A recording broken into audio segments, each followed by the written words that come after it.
Also running as in an independent is Dave Ewoldt, a sustainability policy analyst at a nonprofit. He's worked on several local Green Party campaigns. We'll begin with you. Why do you want to go back to Phoenix? Some would say, who would want to go back to Phoenix after the last legislative session? Well, the main reason I'd like to go up to Phoenix and actually represent Southern Arizona and the Midtown District in particular is because one of the things that I see going on in the world today is that the status quo, business as usual, or whatever term anyone wants to put on it, simply isn't working.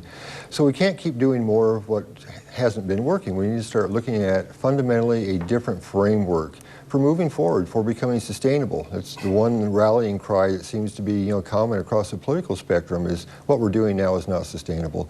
So one of the things we need to do is start putting a new framework in place that can move us in that direction, that can start looking at ways we can improve our educational system for economies that are not going to be based merely on growth. We need to start looking at steady state economies and some concepts like that.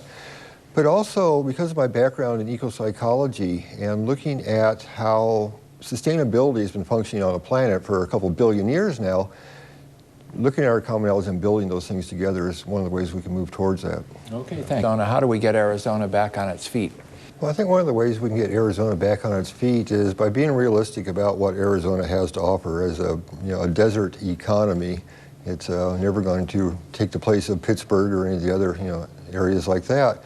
But if we could start investing locally in local jobs, in local industries, if we could start looking at ways we can quit giving most of our money away when we look at the billions, quite literally billions of dollars we give away in tax breaks, exemptions, and subsidies to large corporations, and start looking at ways that we can start creating jobs in Arizona rather than enticing jobs to Arizona, because economic growth from a certain perspective, once it gets beyond a certain size, becomes uneconomic. And that's the place that we find ourselves in now. So relocalization, steady state economies, and really invigorating local jobs and local economies and doing that on a statewide level is, I think, one of the best ways to head that direction. And Mr. Ewoldt, we'll begin with you on the questioning. What separates you from your three other opponents here?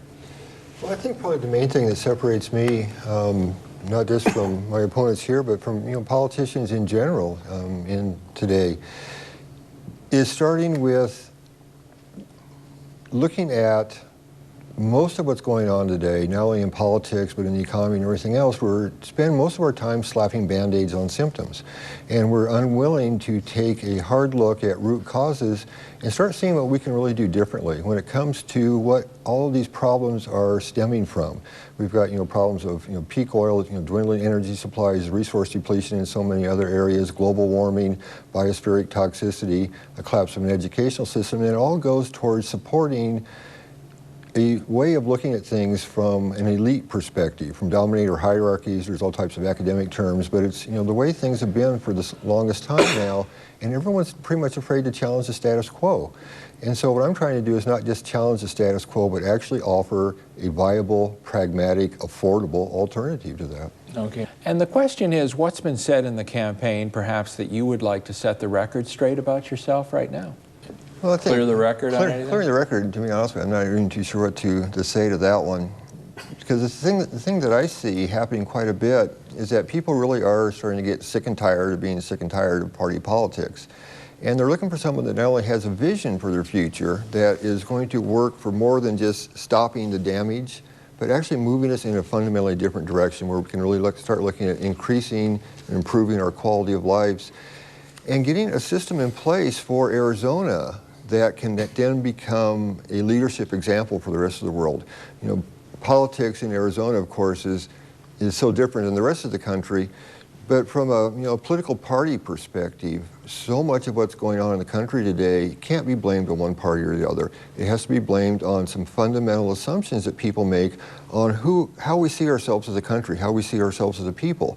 And that goes beyond party politics. That really starts looking at who then is able to present and carry forth some ideas and some plans to turn things around before it melts down completely. Okay. Mr. Ewoldt?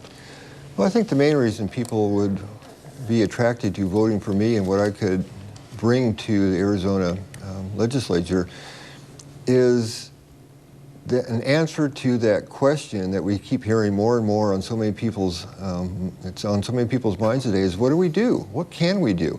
Because issues like global warming and peak oil and so many other things, these rapidly converging crises that have been brought about by the status quo, that need to have a different way of viewing things and building a sustainable future.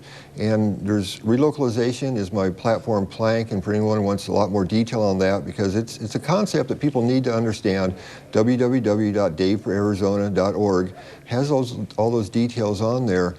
But it's fundamentally a way that if we're really going to start making the changes that everybody says they want, we need to start putting that different system in place. Okay.